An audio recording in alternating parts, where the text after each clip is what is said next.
What are you hoping that a dog will bring to your life? Happiness.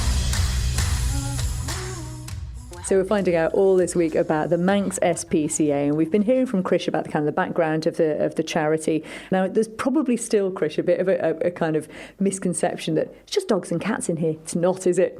No, we have all sorts of animals. We have our small animals section, that has rabbits, guinea pigs, hamsters. We have previously had reptiles, and last year we had 13 tarantulas in. They were very quickly went to a specialist on the Isle of Man, and I stepped way far away from that area whilst they were with us. We also have an aviary, so quite often we do get cockerels that are gifted in as well, especially with bird flu at the minute. We do have to be very careful, and so we have all sorts of birds, that's wild birds as well, that we take care of if they just need a bit of time, a bit of rest. We give that to them and they get released all happy and healthy. And what are the usual reasons why animals do end up with you here?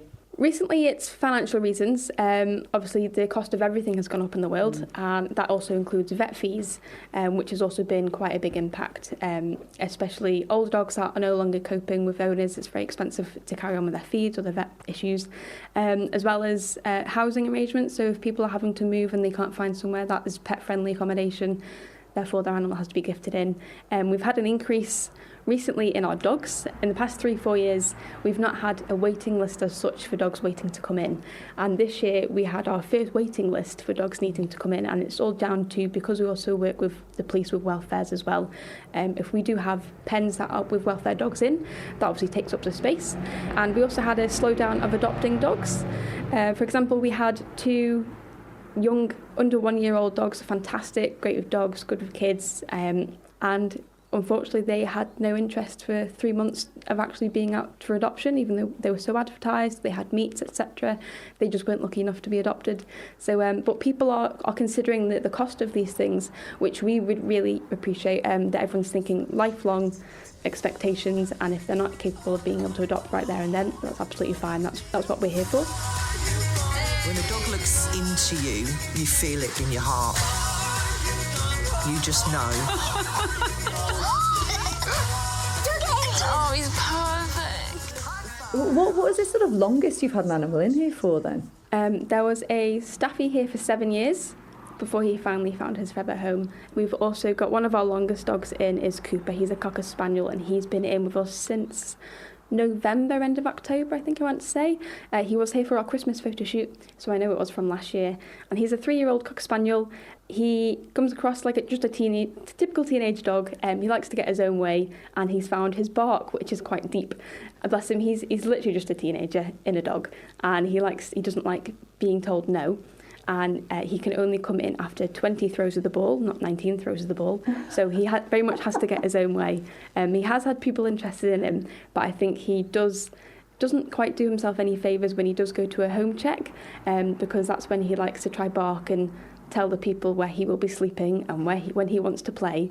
And he doesn't quite understand that, no, people need to give you some rules and you have to follow them to get adopted. So he's one of our longest at the minute dogs-wise to get adopted. Behind every dog there's always a story. This is Ralphie. His name is Nobby. This is Bobo. He's quite anxious. He just really wants a new family. You're a good boy. So some dogs, obviously, you've just covered the whole personality thing, which is amazing. That just proves it. But some of them do have challenges, some of them don't. But the ones that have challenges, you will help people who are adopting, won't you, how to deal with these things? Oh yeah, of course. So we are really lucky on the island. We've worked with some of the trainers before. We also have obviously trainers and well-experienced dog members of staff here. And we're more than happy to show you different training methods. We will take our time with you to show you exactly how that dog reacts and how the best way is to overcome those issues. More than anything, it just takes time.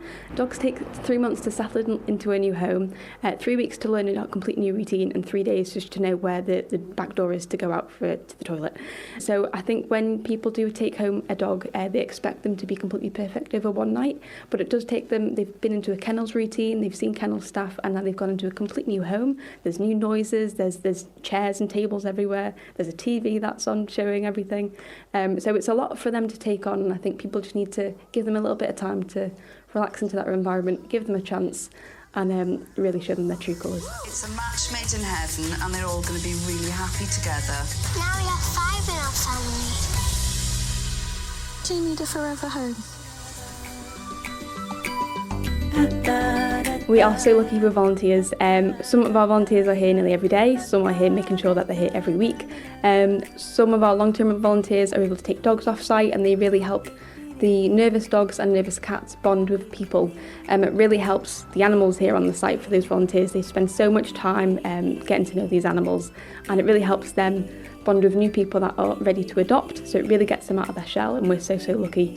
And whilst the volunteers are here, we're doing the other animal things. It gives our team a chance to work on maybe more training, more paperwork, more different meets, and they're absolutely fantastic. So we absolutely love our volunteers. They make an amazing difference every day. So if someone's listening and they think they could volunteer, what do they do? So if you head to our website, www.manxspca.com, you can head to the volunteer section and you can fill a volunteer form out. If not, you can pop up to the Manx SPCA in Foxdale, and in our reception you will meet me, and we can give you a volunteer form to fill out. If you are interested in walking dogs, you will need to book an induction just to make sure health and safety. But if it's cats or small animals that you're interested in, come around to the team and they'll show you all about the cats and best way to volunteer, and you might end up sitting with a cat at home one day that you've spotted from the MSPCA and help to look after our volunteering. But as we said, it's not just about dogs, it's not just about cats, you've got all manner of different animals here. I mean, if there's someone that's looking to bring a new furry friend, or not furry friend, feathery friend maybe, into their environment, what would you sort of recommend they look at that's not just a dog or a cat? Look at the life expectancy of the animal that you're thinking of, if it fits what you are interested in, especially if you have families with young children. Just know, obviously, the children's work will become your work when it becomes a pet, and to look at what they need and space they need, what food costs, etc. they are.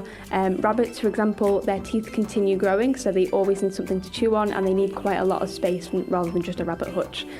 Guinea pigs also need companions. Fish, your tanks need cleaning, etc.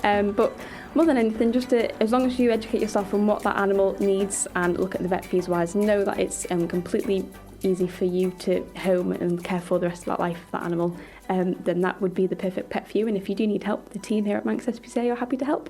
I'm going to come back to one other thing that you mentioned when we got the information for you about the charity. You said that people stayed here during the winter, even though the MSPCA is haunted. I need you to expand on this, please. So the MSPCA is haunted.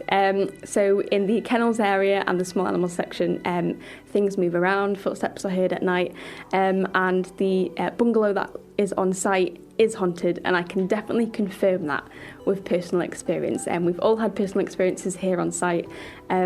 There's rumours to be an older woman in the cattery area. There's rumours to be a young boy in the kennels area. Obviously, we're 126 years old. The land's been here for years and years. For those people that don't believe in ghosts, you might think I'm absolutely crazy.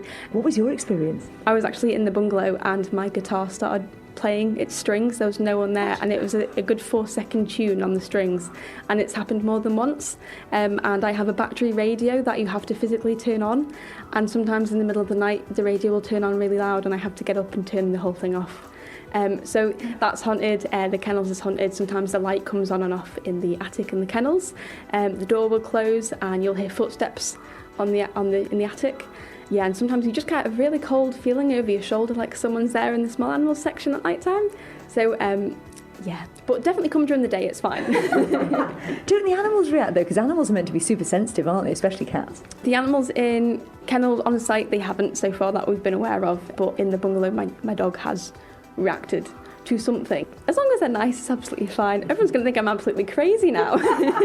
But it's coming up to Hop Tune A, so it's perfect. And it is a Friday 13th of October. We actually tried to get some ghost hunters up to have an event here to go ghost hunting. Yeah. And unfortunately it didn't. I got ghosted, so it fell through. I might have to challenge my team to come up here and do something here. That would be amazing.